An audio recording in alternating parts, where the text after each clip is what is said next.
Hi, I'm Jonathan Levin. I'm from London. I run with a number of people a website and company called Coinmetrics.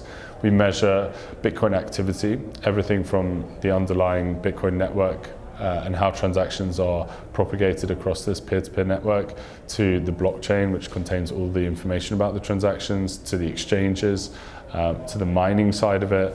And we gather all this data and we process it and we display it on a nice dashboard at www.coinometrics.com. This is about information. Bitcoin is not about the transfer of physical assets. It's really about transfer of information, collecting information in an unmutable database that people can rely on.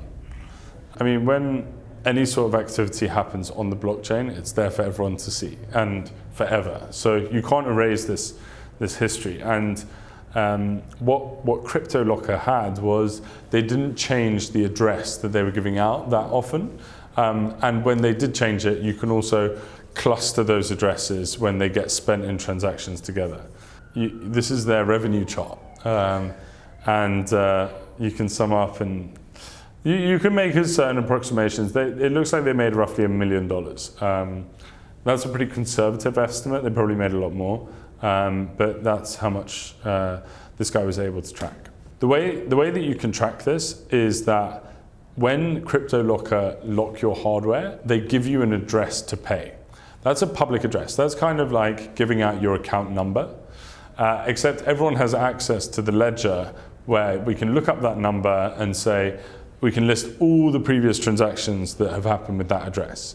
And I can link that address with another address if they've been used together in one transaction. And actually, this is actually a graph clustering about 1,000 addresses together and showing that these all were used by the same entity.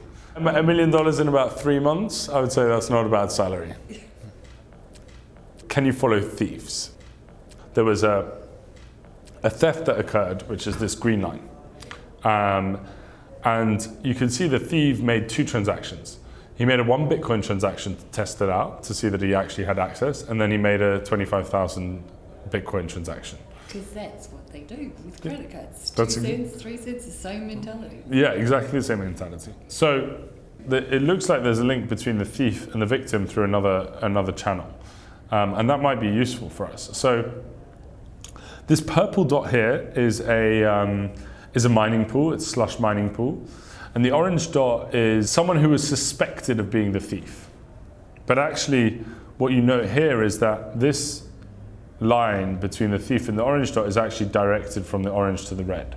So we actually could clear the orange dot from the suspect list because he wasn't being paid by the thief. It's gone the other direction. It's gone the other direction. So essentially, this is the beginnings of trying to get forensic about getting into thievery. If you have external information about, say, like the size of the theft or something like that, then it's much easier with timing to go and find that particular transaction. There is a lot of data, so it's really about understanding the data structure, and here they thought this was the founder of Bitcoin controlling this address over here, and this was the administrator of the Silk Road. And they drew a pathway between the founder and Dread Pirate Roberts, the administrator of the Silk Road.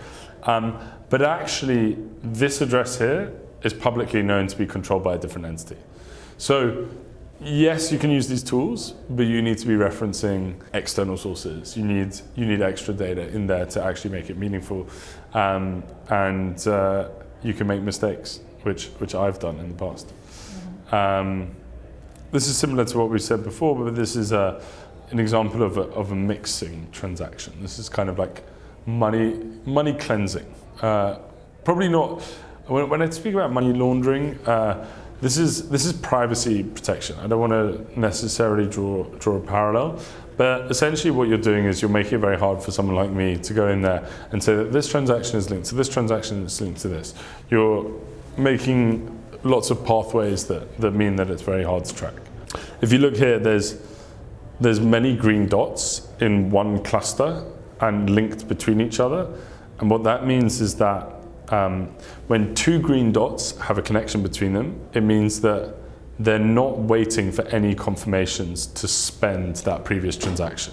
And so there has to be trust between those entities, and likely it is that that all happens on one computer.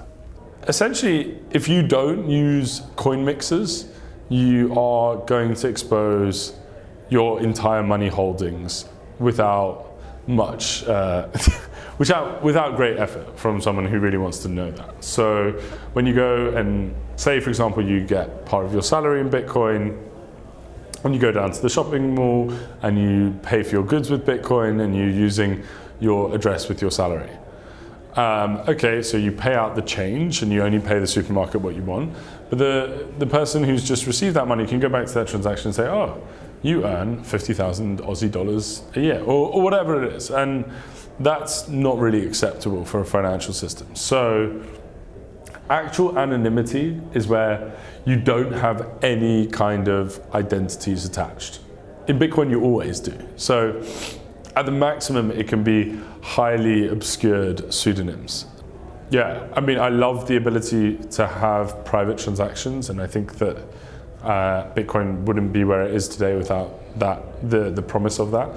So I think that it will come. There will probably be some interesting solutions to this.